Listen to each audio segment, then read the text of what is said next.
Hi guys, happy Friday. Today I want to share with you a model that I did with the client this week who was going into mediation. So we'll call this the mediation model. So just a quick review of the model. There are 5 components of a model. CTFAR, circumstance, which is just the actual facts of the issue. We pick one thought, the T line, to look at that you're having about the issue. That thought creates a feeling for you, and that feeling matters because it's what drives your actions, how you behave, the things you do, the things that you don't do, which ultimately will decide your results. So let's look at my client's model.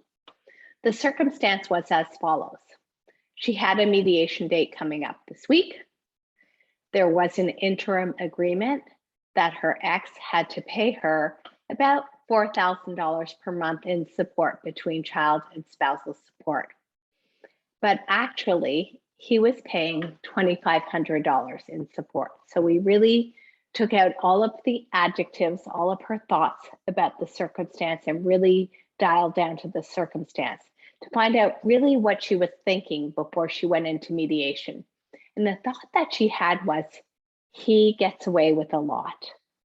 So a lot of my clients go into mediation feeling, this is unfair, he gets away with too much, some sort of flavor of that. And I want to show you that having that thought creates a feeling inside of you like resentment or victimization. When you feel resentful, what do? What's your action line? How do you behave? How do you prepare and show up for this mediation? Well, for a lot of people, when they feel resentful, they tend to really stew. They feel sorry for themselves. They collect evidence for how their thought is true. Like they'll find all the ways that he's gotten away with everything, but not look at the things that they themselves have achieved during this divorce battle, such as relationships with the children, things that have actually gone well for them. The things that they don't do when they're feeling resentful is they don't think about what they need to achieve their happily ever after. I like to call it the HEA, the happily ever after. Let's not worry about what he's getting or what your ex is getting. Let's think about, what do you need to achieve your happily ever after? Let's totally stay in your lane.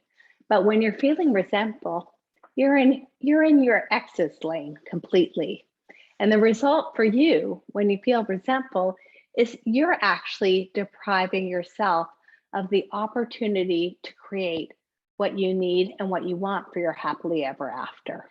So I want to show you how else you can think about any of the circumstances that have already occurred in your separation when you're going into mediation.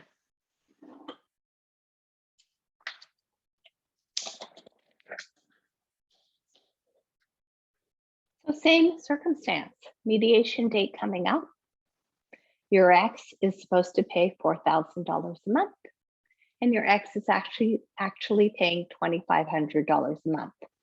Now your brain wants to tell you, he gets away with everything. It's so unfair. This isn't going to work. And I want to offer you some other thoughts that might be more productive to give you the feeling and drive the action that you need to have a successful mediation. So the thought I worked on with this client was, I only need to be concerned with my happily ever after. Other thoughts, there's going to be lots coming to me. My lawyer knows how to do this. I have complete trust in my lawyer. But this is the thought that I like the most. Really, your only concern is how to create your happily ever after. What your ex gets or doesn't get is actually irrelevant. Your ex can get loads, but as long as you can create your happily ever after, perfect. When you have a thought like, I need to only be concerned with my happily ever after, it keeps you much more focused going into mediation. So it allows you to figure out, what does your happily ever after actually look like? It allows you to trust your lawyer and trust in the process, to really spend time on thinking about your future and staying in your lane and out of your ex's lane.